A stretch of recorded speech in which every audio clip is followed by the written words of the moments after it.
नमस्कार दोस्तों, मेरा नाम राजेश मीणा है और आज जो कहानियाँ बताने जा रहा हूँ वो लाखों लोगों की ज़िंदगी बचा सकती है अगर वो पुलिस वालों ने इस्तेमाल की तो। साथियों, ये कहानियाँ काल्पनिक है, इससे किसी भी व्यक्ति का कोई संबंध नहीं है और इन कहानियों के माध्यम से मैं बताना चाहूँगा कि अगर पुलिस इसको यूज में लेती है, काम में लेती है इन कहानियों को, तो वह निश्चित रूप से इस देश के लाखों लोगों की जान बचा सकती है और उन लोगों की जान बचा सकती है जो आत्महत्या करते हैं।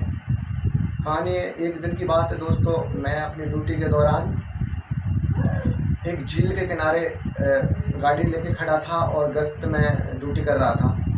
हमें उसे सिग्मा बोलते हैं और उसमें एक महिलाएं थी जो उस झील में कूदने के चक्कर में थी और वो देख रही थी कि कोई व्यक्ति देख तो नहीं रहा।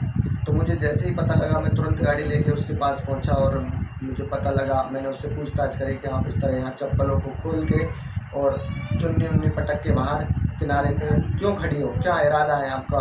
तो मैंने उसको ज़बरदस्त पूछा उससे।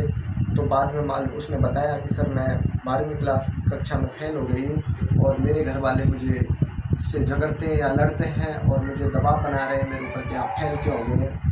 तो मैंने कहा अगर आप इस बार फेल होती हो और आप इसमें कूदती हो तो आपको क्या फ़ायदा होगा। अगर आपको ये फ़ायदा होता है तो मैं भी इस नदी में या इस झील में कूद जाऊँ।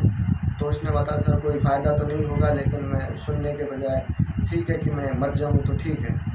फिर मैंने उसको समझाया कि देखो बहन, अगर आप इसमें कूदते हो तो आप मर जाते हो और हमारे शास्त्रों में या हमारी प्रकृति कहती है कि अगर व्यक्ति मरता है तो वो तुरंत दूसरा जन्म लेता है और आप इस जन्म में चले जाते हो। अगर मर जाते हो, उसमें कूद के मर जाते हो तो आपको दूसरे ही दिन आपको अगला जन्म मिलेगा और अगर मान लीजिए आपको जन्म बच्चे का फिर मिल गया तो आप इस जन्म में तो 12 क्लास पढ़े हैं, फिर फेल हुए, हो सकता है आपको ये दोबारा 12वीं क्लास पढ़नी पड़े, 12 साल आपको बिगाड़ने पड़े। तो इससे अच्छा है कि इस ज़िंदगी में ही आप 1 साल बिगाड़ लो या अगले आने वाली ज़िंदगी में पूरे 12 साल बिगाड़ लो। तो दोस्तों उसने कहा हाँ ऐसा है क्या। मैंने कि बिल्कुल ऐसा ही है, या तो इस ज़िंदगी में 1 साल और बिगाड़ लो, तैयारी करो और आप 12वीं पास हो जाओ, या फिर अगले जन्म के लिए 5 साल बड़े हो, फिर एडमिशन लो, फिर 12 क्लास बिगा लो, फिर आप हो सकता है पास नहीं हो, फिर आपको बनना पड़ा। तो इससे अच्छा है कि इस ज़िंदगी में एक ही समय बिगाड़ो और 1 साल ही बिगाड़ो। और उसको ये बात समझ आ गई दोस्तों और वो वहाँ से निकल गई और वो वहाँ से चली गई और आज वो पूर्णतः अपनी ज़िंदगी जी रही है और वो 12वीं क्लास भी 1 वर्ष में पास कर ली। दूसरी कहानी है दोस्तों, मैं थाने पर निगरानी ड्यूटी में था और एक व्यक्ति को लेकर उसकी बेटी और उसकी माँ दोनों आई थी और बोल रही थी सर ये आत्महत्या करने जा रहा था। तो सीआई साहब ने पूछताछ के दौरान उन्होंने कहा हाँ मैं आत्महत्या करने जा रहा था। तो सीआई साहब ने मुझे कहा कि सर जाओ और इसको बेल्ट लगाओ, उसके जूते लगाओ, उसके जो समझ में आए इसके। तो मैंने उसको कमरे में ले गया और उससे पूछताछ की कि भाई आपको अगर मरने से कोई फ़ायदा हो रहा तो मुझे बताओ, हम भी मर लें आपके साथ। तो उसने बताया सर मेरा एक कारण है मरने का, वो है कर्ज। जिस व्यक्ति पे कर्ज होता है वो उसके घर पे बहुत से लोग मांगने आते हैं और वो अपनी मानवीय संसाधन की पूर्ति नहीं कर सकता। मैंने कहा हाँ बिल्कुल ये सही बात है, मानवीय संसाधन की पूर्ति नहीं कर सकता।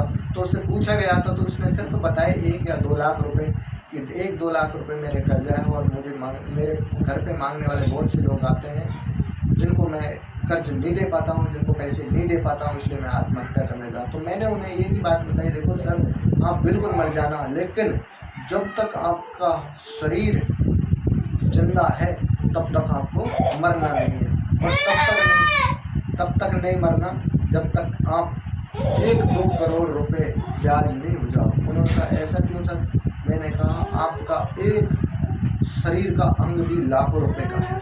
आज आपने कई लोग देखे होंगे जिनकी किडनियाँ बिक गई है, 1-1 करोड़ में किडनियाँ बेच देते हैं लोग। देखे होंगे कई भ्रष्टाचार हो रहे हैं जिनमें 1-1 करोड़ की किडनियाँ बेचते। तो मैं तो यही कहूँगा दोस्तों, आपका शरीर जिंदा है और उसका एक भी जिंदा है तो जब तक आप पे कर्ज 2 करोड़ का नहीं होता तब तक आप मरना नहीं है। और वो मेरी बात समझ में आ गई और वो चला गया। आज वो अच्छी दुकान कर रहा है और अच्छी पोजीशन पे है और वो लगातार अपना कर्जा चुकाता रहा। तो दोस्तों यही कहूँगा, अगर पुलिस इन शब्दों को इस्तेमाल करती है, इन कहानियों से कुछ सीखती है, तो निश्चित रूप से लाखों लोग जो आत्महत्या करने जाते हैं नदी किनारे या तालाब किनारे या झीलों किनारे या कर्ज से डूबे हुए, किसी परेशानी में डूबे हुए जो व्यक्ति है, वो अगर इन चीज़ों से आत्महत्या करते हैं तो इन कहानियों के माध्यम से पुलिस उनको समझा सकती है। और जो लोग आत्महत्या करते हैं वो ऐसे लोग होते हैं जो जिनके जल्दी ही लोगों का ज्ञान समझ में आ जाता है, तो हमारी भी बात उनको निश्चित रूप से समझ में आएगी। इसलिए दोस्तों, ये वीडियो मैंने किसी